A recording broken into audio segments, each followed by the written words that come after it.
to invite Mr. Joel Omondi Rabuku Ogolla.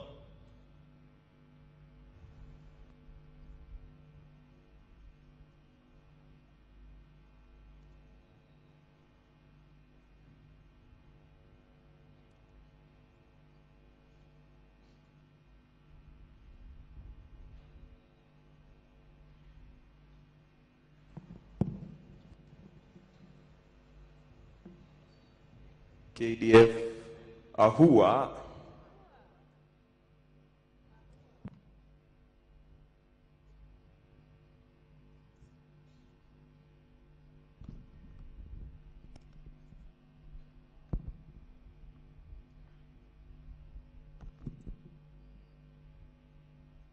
KDF Ahua. KDF Ahua. Your Excellency, yesterday I gave you a slight brief on what Mzee would have wanted. And today when we're picking him up from the morgue, I'm glad your direction for merging the military and our wishes have been respected. Mzee lying over here, the casket he's lying in is a very simple mbao ambayo hata haijapigwa randa. It's very rough. I've just been told it actually costed 6,800 shillings. Hii mambo mingi ya casket ati mtu mkubwa 500,000, 1 million. His essence and spirit is no longer with us. This is a body which he served the country with, and now it is finished. In addition to that, let me just briefly address the rumors I've been seeing on social media asking, is this guy, was he Muslim? The rights he wants to be buried with, what's happening? Your Excellency, as you know, Jesus himself, how he was buried. He was wrapped in a sheet and put in a tomb. Right now, Mzee is wearing the uniform he donned for #1 functions, but tomorrow we'll be wrapping him in the sheets. We'll extract him from the casket and lay him in the ground so that he can return to us dust as quickly as possible, just the way he wanted it, and just following the man he admired the most, Jesus Christ. Your Excellency, my father always alikuwa na mambo matatu kama wewe, not the same, but all his speeches were divided into 3.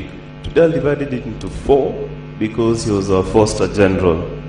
Firstly, you heard from Bishop Lele about his love for God. Somewhere in that helicopter wreck is his Bible, which was his most precious possession. Anyone who worked with him in DHQ, MAB, lab, wherever, can attest that he always had a Bible with him. And I am hoping they're able to retrieve it from the accident. I'd want to keep it as a memento, and for the rest of the family as well. His Bible meant a lot to him, and between me and him, the rest of the family, my mom and my wife, were a bit slow, but we'd always engage in a competition for reading the Bible and discuss the mortality and all these things of life. He understood that his position was temporary and it would always end. Leading up to his death, he almost knew that his time was up, despite having very many plans for the military and for his family. But he spoke in a certain tone that would suggest that, my son, I won't always be here, and you will need to take care of my wife and my other children, which I am more than ready to do, and it will not be a problem. And Matthew 5:3, Beatitudes of Jesus, it says that blessed are the poor in spirit, for theirs is the kingdom of heaven. He was the poorest man in spirit. Hizi chasers mingi, ofisi kubwa, watu kumuita CDF general, sir, to him it was all vanity. It was a necessary thing for him to be able to fulfill his job, nothing more. As he lays here with his uniform, I see they put his medals, his sword and boots. He loved it as a tool for the job, but nothing more. Don't be under any illusion that he thinks is important once he breathed his last. That was point number 1, his love for God. His point number 2 and point number 3 is a very blurry line. It is about his soldiers and his family. I can guarantee you right now, ule private mwenye amekaa pale juu kwa kona and me, he viewed us almost the same. You may not have had the same privileges I might have had being his son, but in his heart of hearts, the lowest person, the cleaner, to his vice, he treated all of them with respect. And he respected every single human life. His worst days was when he had, or rather different days he hears his soldiers have been hit. He was actually mourning like he was mourning a child. And he'd go down to his knees and ask, God, what is happening here? Hand for me strength. Nahitaji kulima hii Al-Shabaab kabisa. Nahitaji kulima hii bandits kabisa. Which is what he was doing in the line of duty when he went down. And I want to tell even the bandits or Al-Shabaab who are celebrating, mtu mwenye alikuwa analima kila wakati, muongeze click. Watu ya SF, mukipewa mission ya kwenda kulima adui, maliza kabisa. Na ukifanya skirmishing, confirm. Ongeze 3 za kichwa. That's how he would have wanted it. He wanted to die, in fact, fighting one of these enemies. And so, musikubali kuogopa Al-Shabaab. Kama mdosi wenu wako wanaogopa adui, basi mnaogopa nini? Si yeye amelala hapa, na sisi wote tutalala hapa.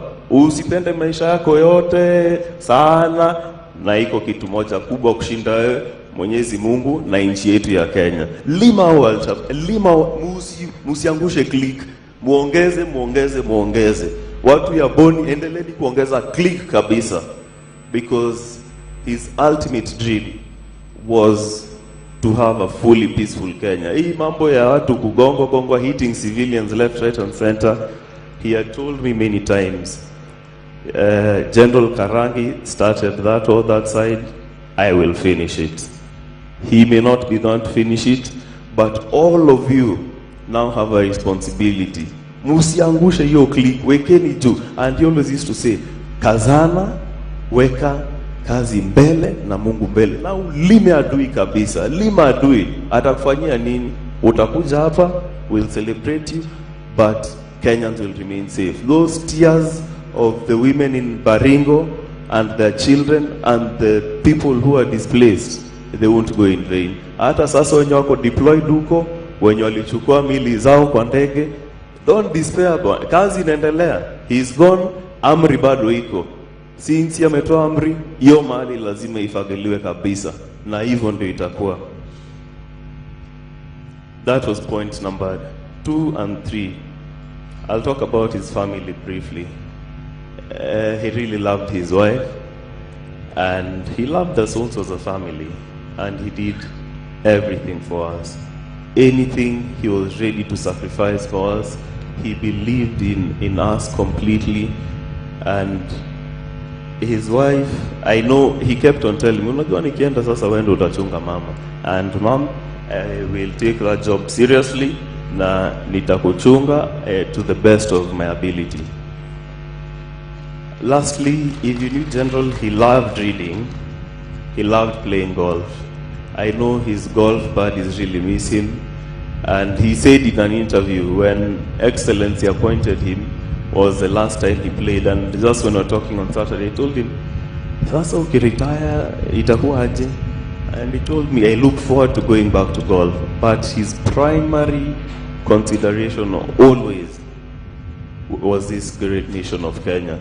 He loved it, and in his death, he wishes that Kenya will remain totally secure, free from external influence, and any Kenyan, be it from Baringo, Chemolingot, Lamu, Mandera, Wajir, any corner of this country, he wanted them to be safe. A child to go to school, get an education, pursue their dreams, and he died doing that, and there is no greater death for him. He loved, besides his golf reading, I believe, we as a family genuinely believe General had more than 24 hours in a day. Because in a day, Tuesdays and Fridays, in fact, we are normally here. This Tuesday we were here doing the Defense Forces physical readiness test. He said, if I'm the general, I have to show that this test is possible. And ironically, he did, I think, the most press-ups of everyone here. Not the most press-ups, but the most push-ups. We did push-ups. He did 80 of them at his age, over 60. He did press-ups, I think about 50, and he ran 3.2 kilometers in about 19 minutes, which is absolutely phenomenal for his age. So pia nyinyi muko huko juu, watu ya vitambi, fuateni mwenende ya general. So unaona metosha kwa sanduku vizuri, hawaja finya toshe vizuri. And so lastly, as I finish, the most important lesson, should you disregard his love for God and what God can do to you in your life and the battles he can help you win, should you disregard everything, I can tell you something. Ukiwa na mkono gamu, hautaipata baraka. Even when God wants to give you money and resources, you need to open your hands. You need to empty your pockets. Patiana. General livyozia umuulize, yo saa umevapo, nipatie, anakupatia. General limekwama hapa, nisaidie.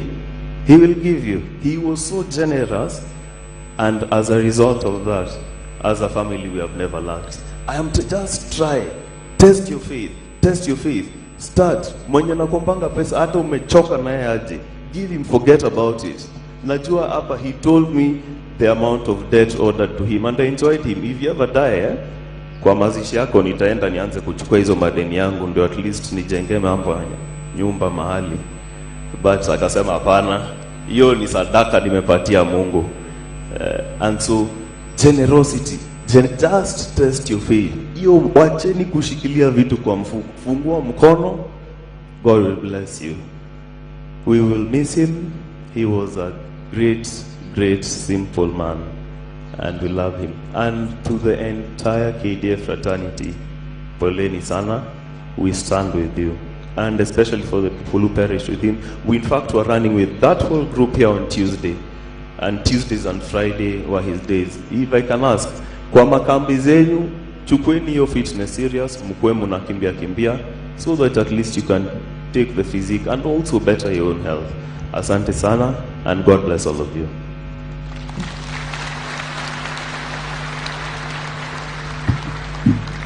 Thank you very much, Joel, for such a rich tribute to your dad, General Francis Ogolla.